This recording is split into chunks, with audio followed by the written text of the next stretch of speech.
Shores Wellness Solutions, the Natural Health and Wellness Center. And we want to welcome, we have in-studio guest today. Barb, how are you today? Good, thank you. How are you? I'm doing great, thanks. Awesome. She's going to participate. Love it.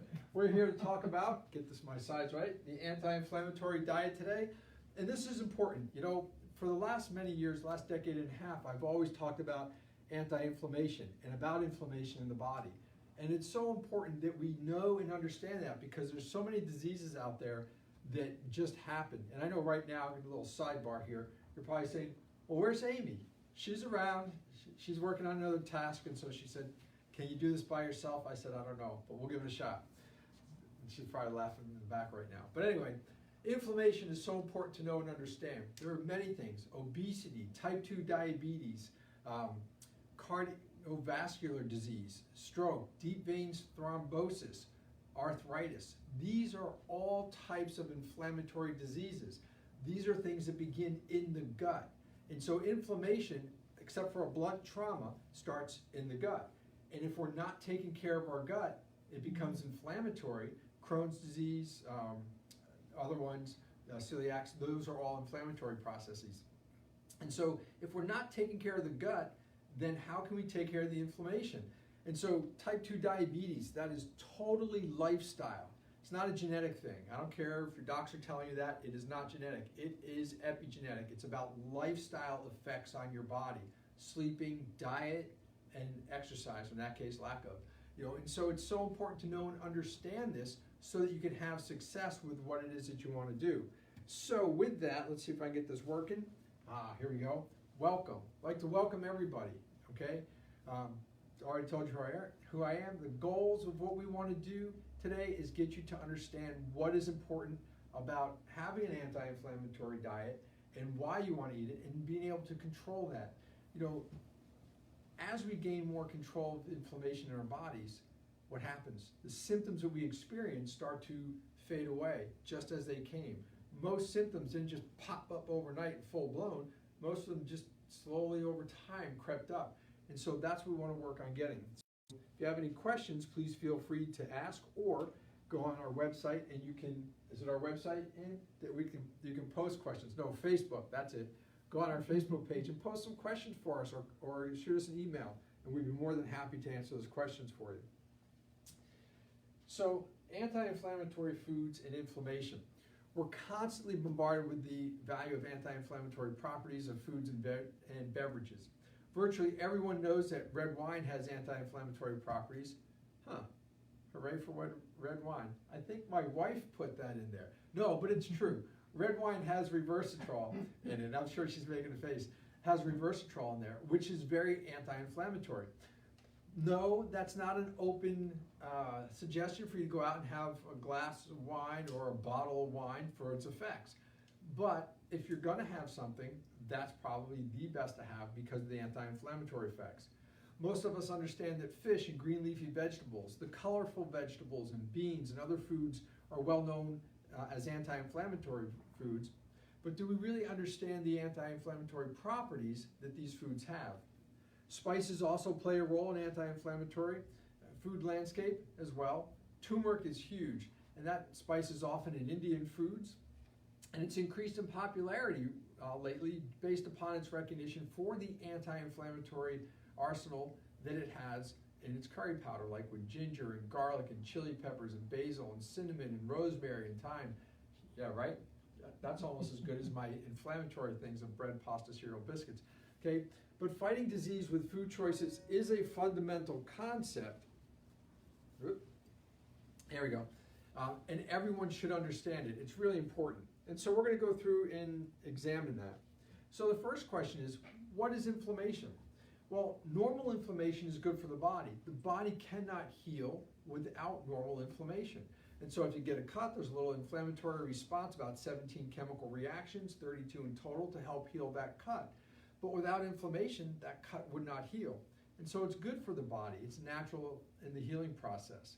If you jam your finger or stub your toe, right, it's going to get red in the joints and swell, and that tenderness will last for a couple days. That's the healing process at work, which is so important. Chronic inflammation, but here we go. Chronic inflammation will contribute to a whole host of chronic and terminal diseases. We've already talked about a few, a couple others. Alzheimer's is another one, and that's not good, and that's caused by systemic conditions in our body. These conditions will lead, these conditions can include inflammation of the bowels, arthritis, diabetes, as I said, the heart disease, pelvic inflammatory disease, many others. Pneumonia is actually inflammation of the lungs, and inflammation can trigger acne, and so important to know and understand that. And so with Crohn's disease and ulcerative colitis, they cause inflammation and ulcers in the innermost lining of the large intestine and rectum, and that affects more than 1.6 million Americans according to the Crohn's and Colitis Foundation of America. Studies suggest that psoriasis and celiac disease do share common genetic inflammatory pathways. And the study also provides concrete evidence that inflammation or inflammatory responses from immune and nervous system can contribute to the development of Alzheimer's in the brain. And so it's so important to understand.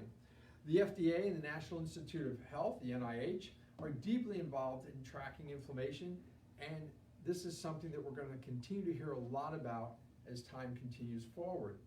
Effects of chronic inflammation can include hair loss, depression, psoriasis, even though in many cases the chronic inflammation can also be undetectable.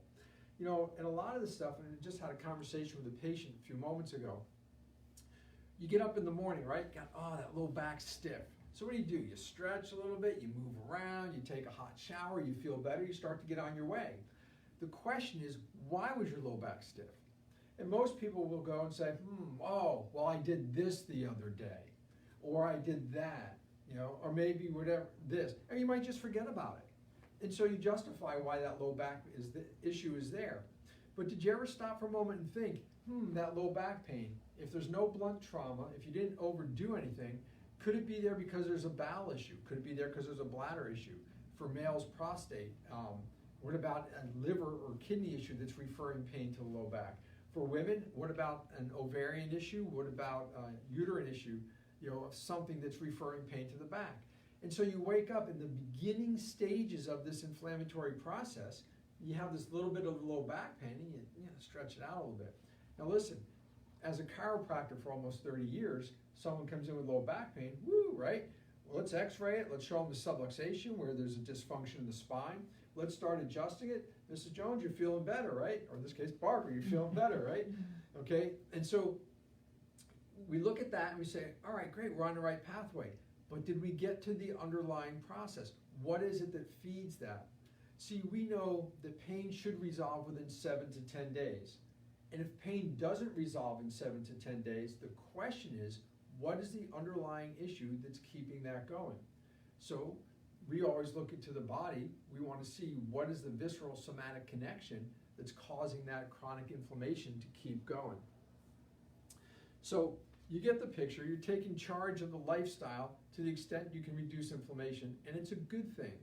You start making lifestyle changes to delay the onset, in some cases prevent the onset of other cases of inflammation. And the instructions are always the same: diet, sleep, exercise, and of course mental R&R, some type of meditation.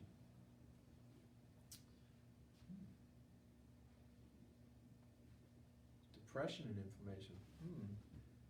Wow. With inflammation, we're talking about physical things, but here now we're starting to get into mental things. And so think about this with inflammation, how it can have an effect on our psyche. There's a study from the Emory School of Medicine that ties depression in inflammation. If you look at patients with heart disease who are depressed, you see they have higher markers of inflammation than heart disease patients who aren't depressed. And heart patients aren't the only ones. When researchers medically induce inflammation, as well as treatment for skin cancer patients or certain types of vaccinations, they noted an increase in depression and fatigue. Wow. So we've covered a lot of ground so far in the last few minutes regarding inflammation and its potential impact on your health. But information is powerful, and I'm ready to transfer that power to you. Because if we just hold on to the inflammation, well, I don't want to hold inflammation, but if we just hold on to the information, that's not a good thing. we like to give that information out so people can be empowered to take care of themselves. So before we go forward, are you ready to tackle and modify your diet to manage the inflammation?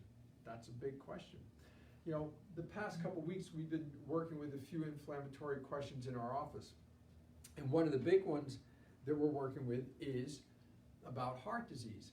And we asked the question. So we know that your body, we know that your heart just doesn't run on Dunkin'. Little play in words there, you probably heard that phrase before, but your heart doesn't run on Dunkin'. Sure, we can give you a cup of caffeine, right? And we can stimulate function. You might even feel your heart beating in your chest. But that's not how the heart works. Our heart works by taking chemical energy in our body, glucose. So we eat food, we transfer that food that we've eaten, if we can digest, gets into our blood in the form of glucose. We use what we need and we store the rest as fat or glucagon. And so if we're eating foods of lesser quality, I call it white trash or foods of commerce, if we're eating that stuff, that's most likely going to be stored as fat. But we eat a good meal, our body takes that meal, turns it into glucose. We now have chemical energy floating around our bloodstream. Our heart takes that chemical energy and turns it into electrical energy. Pretty cool, right? And that's how we get the heart to beat. And when we don't have enough substance available to take that chemical energy and turn it into electrical energy, the heart can't beat correctly. So maybe instead of the ventricles beating together, it might be, so you get the atrium and then the ventricles in 2 beats. So it's 1, 2, 3, 1, 2, 3 instead of 1, 2, 1, 2, the way your heart's supposed to beat. And then what happens? The heart may start to misshapen and elongate. This is an inflammatory process that we're describing, but just of the heart. And so it's so important that we get the right foods, and that's why diet is important when it comes to inflammatory disease. Right now, I know a bunch of you out there excited, going, well, what do I need? What do I need? The problem is, if I tell you what you need, some of you are going to run to the stores and get it. I'll tell you, don't worry. But you can't buy it in the stores because it's not real. It's fake. I don't have a prop with me. Oh, yes, I do have a prop. So I have a blender bottle here. Take the lid off. Take the little spring ball out of the center of it. Okay, right? So it's a blender bottle. This is the blender part of it. So you put it in, shake it up when you have your smoothie in there so it stays mixed. So I come at you, I said, look, check out my new blender bottle. Barb, see my new blender bottle? How do you like that? And I know right now a bunch of you are going, oh, what's up with Dr. Dave? That's not a blender bottle, it's just a piece of a blender bottle. Aha. When you buy supplements in the store, and most of them online, you're buying fragments, you're buying pieces. You're buying a piece of that blender bottle, not the whole system. When you go to an auto parts store and buy a steering wheel and walk around and show everybody your brand new car, people will look at you funny. It's a piece or a fragment of the car. And that's what you're buying when you go to the stores or most of what's sold online. Supplements do not work if they're fragmented. And so if we go into a lab like Sven Gorgi did back in the 1930s, and we create something called like ascorbic acid, that's what he invented, that's been termed vitamin C. Vitamin C has 8 components. What Sven Gorgi made was ascorbic acid. It was one component of vitamin C, not all 8. So when you give ascorbic acid to somebody, it does not work like vitamin C in the body. It can't. It's a piece, not the whole active component. So when I give somebody ascorbic acid, well, if someone took ascorbic acid, because I wouldn't give that to them, that changes pH. It's an acid. That's what it does. It changes the pH in the body. Okay? It doesn't work like vitamin C complex. When I give somebody a vitamin C complex, that does a multitude of things. One of the biggest things it does is it helps the body get oxygen from the lungs into the bloodstream. Ascorbic acid cannot do that, and it doesn't. So they're not the same. And so that can be creating inflammation in the body. And so getting back to the heart needs B vitamin complex, particularly B1 and 4 for the heart to beat. If you have an inflammatory lifestyle, creating inflammation, you're depleting the B vitamins in your body, weakening your heart. What are the 4 main things that will do that? Stress. Does anybody have any stress in the United States these days? Of course we do, right? So stress does it. The foods that we eat, foods of commerce, bread, pasta, cereal, biscuits, muffins, pancakes, waffles, donuts, bagels, cookies, cakes, candy, pizza, roti, naan, and empanadas, all those things will deplete your body of B vitamins. Synthetic vitamins deplete your body of B vitamins. And medications, whether over the counter or prescribed, will deplete your body of B vitamins, making your heart beat less. Oh, but I need this drug to make my heart beat. It doesn't fix it, just might synthetically stimulate the function of it. When you give the appropriate food back to the heart, most times the heart can restore back to normal because you got rid of the inflammation. So, back to the anti-inflammatory diet. All right, let's get back and summarize a bit. Inflammation occurs with the release of chemicals from the white blood cells into the blood flow to protect part of your body and to remove toxic cells, pathogens, stimuli, or other irritants, and to repair damaged tissue. Managing chronic inflammation is the goal. And we don't want to just manage it, we want to eradicate it, right? Inflammation that repairs injuries, such as a stubbed toe, is good inflammation. If we stop the inflammation, the body can't repair. Harvard University study does indicate that foods with proven anti-inflammatory properties, foods with inflammatory properties, should be avoided. Well, that makes sense. Why did we need a Harvard study to prove that, right? We should know, stay away from foods that are inflammatory. This will include white flour-based products. I'm not going to read the mantra again. This includes soft drinks, red meats, processed meats, spreads such as margarine, right? You ever know how margarine is made, right? Butter or margarine, which should we have? Well, butter, of course, it's natural. But forget the but of what you've been told the last 50 years, right? Margarine, this is how they make margarine. They take rancid fat, okay? They boil it in high degrees for 24 hours with nickel to purify it. They then drain it and skim off the nickel. They get about 95% of the nickel back. Where is the other 5%? Then they take this goo and they blast it with hydrogen for about 8 hours to thicken it up. And then they put food dye in there and flavoring to color it and give it flavor. Okay, that's margarine. That's not a good substance. It's very inflammatory in the body. Anyway, other things. Breads that contain sugar and corn syrups, get them out of there. Partially hydrogenated oils, get it out of there. Refined flours, artificial sweeteners, get them out. Those are all inflammatory foods. Okay, so let's examine these foods that are anti-inflammatory, right? Which ones are going to dominate your family's food list? Which ones can you incorporate into a healthy meal plan? So anti-inflammatory foods will include, and I know I'll get some backlash on this, yes, tomatoes. But there are ways to eat tomatoes and ways not. I'm not going to go into depth about that now. But there's also some tomatoes that are low acidic, non-inflammatory versus others. A great food substance, olive oil. My gosh, how to incorporate that. Green leafy vegetables like spinach, kale, and collards. Nuts like almonds, walnuts, and cashews. Fatty fish like your salmon, your mackerel, your tuna, your sardines. These are things that we can all incorporate into our diet. Fruits such as berries, cherries, even oranges are anti-inflammatory. Okay? Have I got any coffee lovers out there? Good news. Coffee, which contains polyphenols and other anti-inflammatory compounds, may protect against inflammation. And I say may because it depends on the source. And I like to tell stories, right?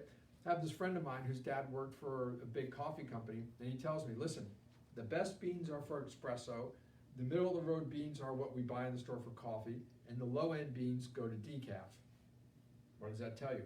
No, I'm not promoting caffeinated beverages. I'm just telling you what I've been told about the coffee industry. But remember, coffee is also like a vacuum, so it'll suck up anything around it. So if you're going to drink coffee, make sure it's organic. Make sure it is a good source of grown coffee, not run-of-the-mill.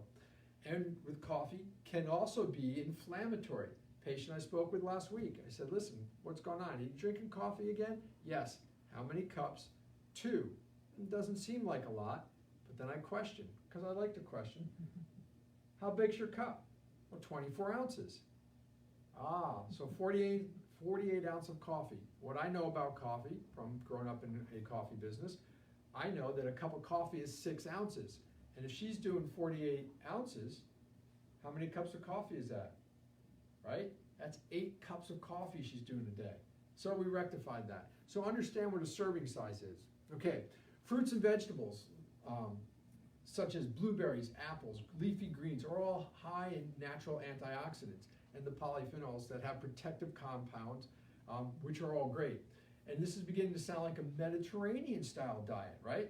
Which is high in fruits and vegetables and nuts and grains, fish and healthy oils. So it's really important. Anti-inflammatory foods have a lot in common with the Mediterranean diet. Why do they call it the Mediterranean diet? Because you look around the Mediterranean rim in the world, and that's one of the best diets in the world. Be careful of things that have bastardized that they've said, oh, it's Mediterranean diet, but they've let other things slip in. And so you really have to watch out for that, okay? And there's really nothing on that list that we just went through that should not work for you. You should be able to incorporate some of those things in. So I don't like sardines. Great, you like mackerel or salmon. And so there's always ways to look at it. Do you have to have that every day? No, but you want to work those into the diet for anti-inflammatory foods. I've always liked this picture. Okay, let's break this down briefly. Don't worry, it's not going to be a test for you. There will be for Barbara, okay? I'm just kidding, Barbara. Okay, this is not a nutrition class or science class, but it's sometimes helpful to let the source of information and the technical details just sink in a little bit. Vitamin K, that's the vitamin found in leafy lean vegetables, some vegetable oils, and some kinds of fruit. In a one-year study published in the Cardiovascular Diabetology Journal, metabolic risk markers for inflammation were reduced by 30% when following a diet with vitamin K intake increased to at least 70 micrograms a day. That's not bad. Omega-3 fatty acids are found in fish and supplements derived from fish, krill, algae, and flaxseed, of course, which we don't really have in our diets as much as we did 100 years ago. Omega-3 oil is good. Omega-6 is bad.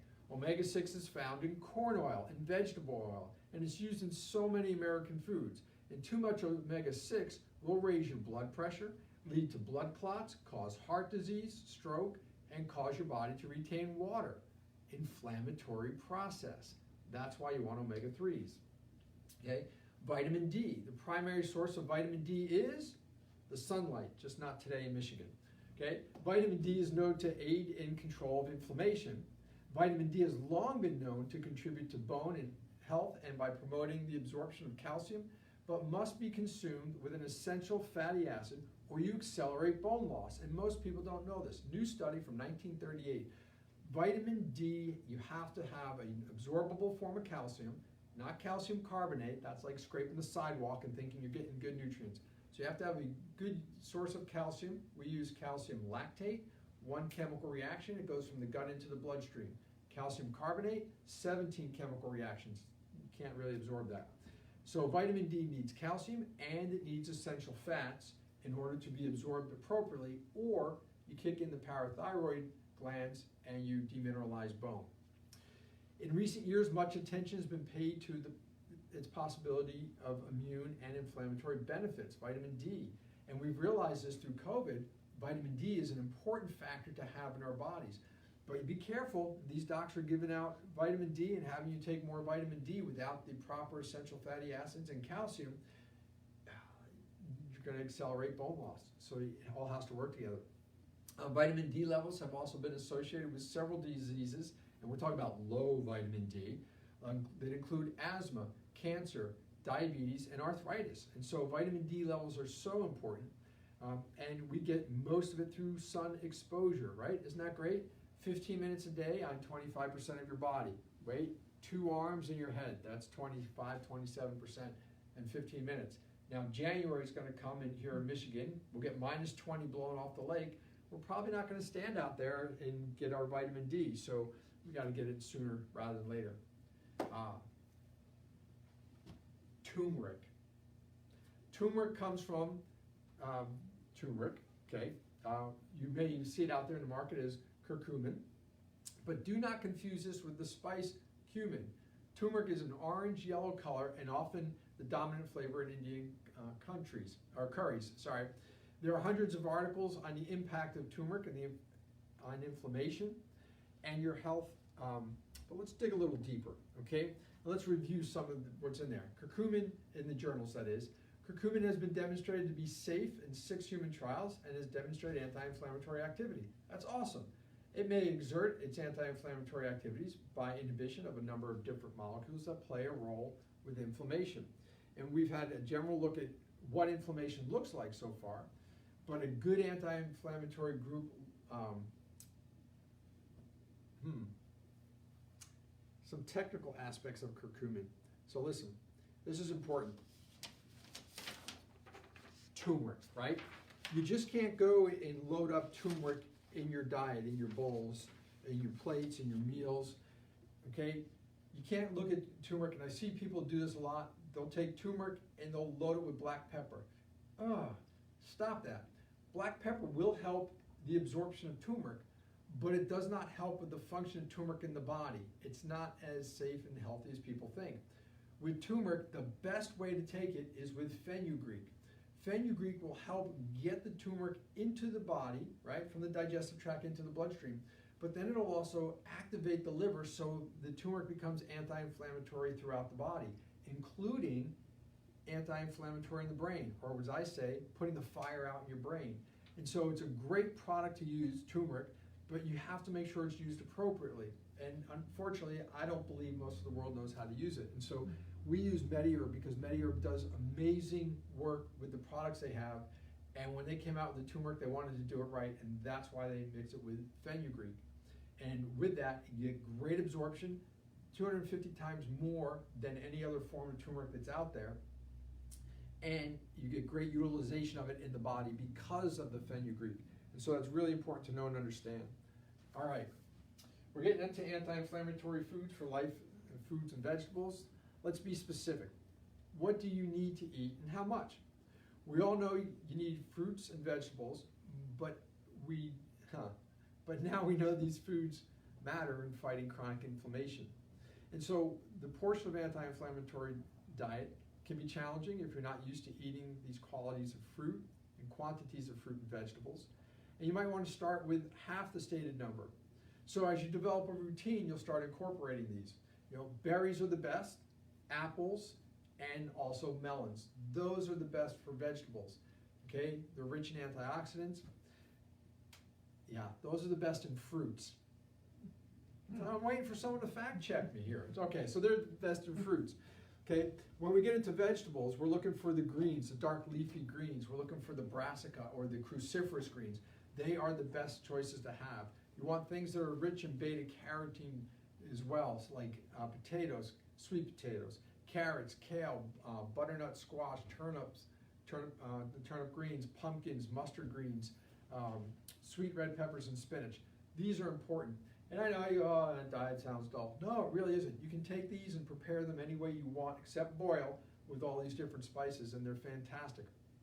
But it's so important to make sure you're getting these foods in. And you should always, always have a 3-to-1 consumption ratio.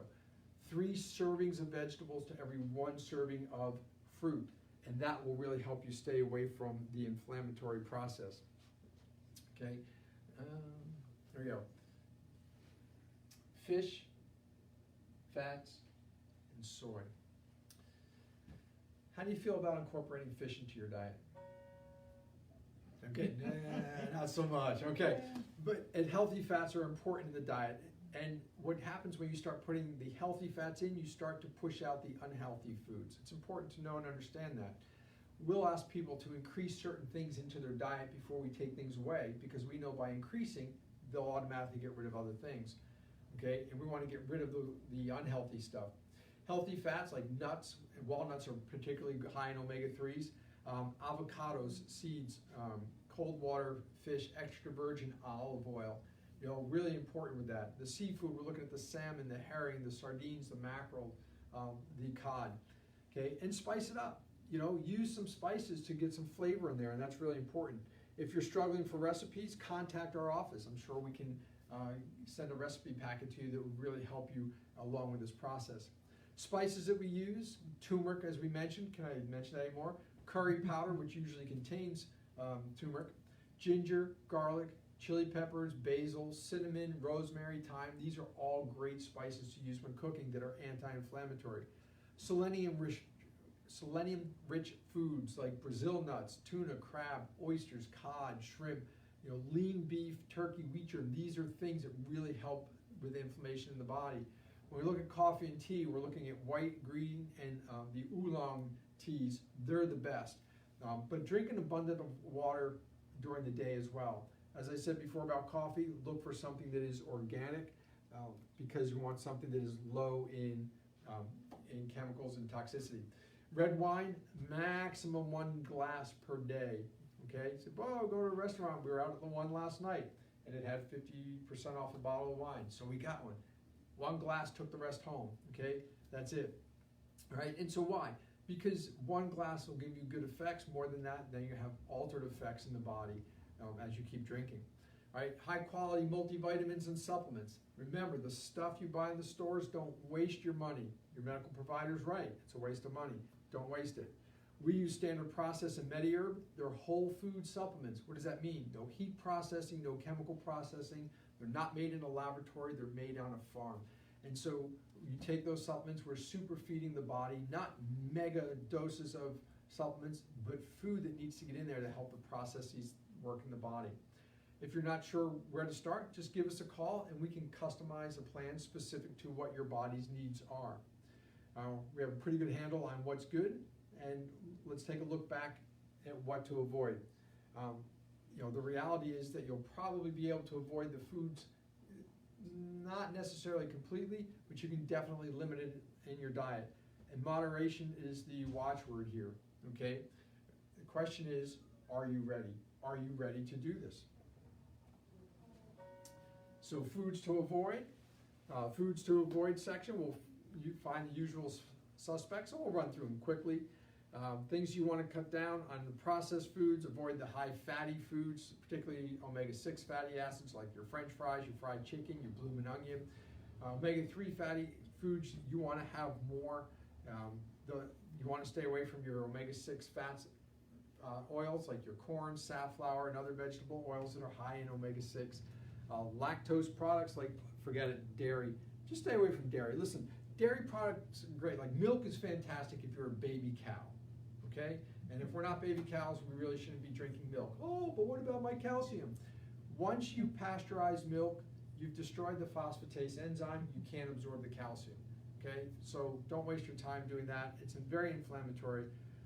Animal proteins contain inflammatory proteins that have been linked to disease, so be careful of that. Your skin is your largest organ, and toxins in your body that your body can't digest and eliminate through the colon will escape through your skin. Meat like pork and beef are very difficult to digest. People with sensitive stomachs will have trouble digesting the pork and the red meats, and so you should have less or less often. Sweets, definitely sugars, those are empty calories. They're just bad all around. They spike your blood sugars, they lead to inflammation. So you just want to try and avoid sugar and sweets as much as possible. If you struggle with that, let us know. We're here to help you. That's what we're for. Saturated and trans fats, get rid of them. Again, inflammatory. So we want good fats in the diet. Artificial sweeteners, they shouldn't even be on the market except, they got there because of, well, I'm not supposed to say people got paid off years ago. But we want to get rid of the artificial sweeteners. They're bad for the brain. They're carcinogenic. They lead to inflammatory processes. And they're not really good even for diabetics.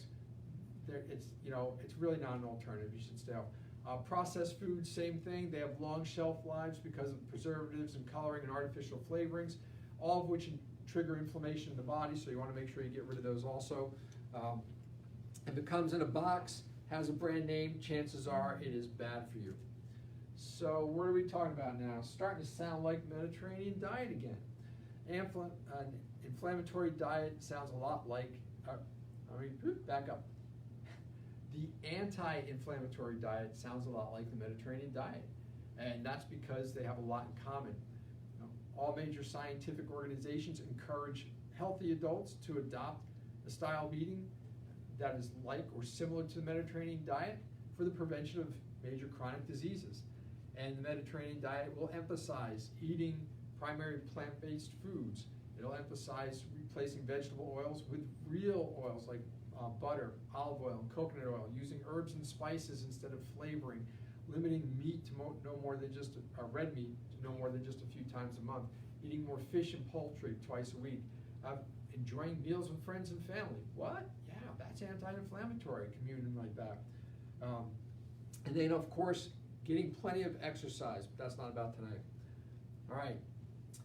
Some of my favorite anti-inflammatory meals, do love like a grilled tuna or salmon, maybe sliced radish, blanched green beans, boiled eggs, tender greens, grilling vegetables. It doesn't matter if it's green, we can grill it. That's what I always tell my wife, whether it's asparagus or Brussels sprouts, even romaine lettuce, a little dip in olive oil. You can, singe it, on the grill. Just really great stuff. Things to use like small red potato, sweet potatoes. These are all things that we can use and cook and put in a salad, so they're fantastic. And I know we're running a little over time, but I want to thank you all for sticking out with us and coming here for the Anti-Inflammatory Diet. Barb, thanks for coming in today. We really appreciate that. We're going to have a party gift, and we have some gifts for you also. You say, what? Yes. Hey, like us on Facebook. That's really important to us. And shoot us a text or an email. Well, not a text because I didn't give you my number. But shoot us an email at Shores Wellness Solutions, or on Facebook, send us a message, and we would love to share with you some of the things that we talked about today, some recipes and some diet. And so we love sharing this topic. We love watching people get well. And Amy's not here to help me with this, but as we close, I want to say thank you. And remember, here at Shores Wellness Solutions, we want to be your inspiration for healthy living. Everybody have a great day.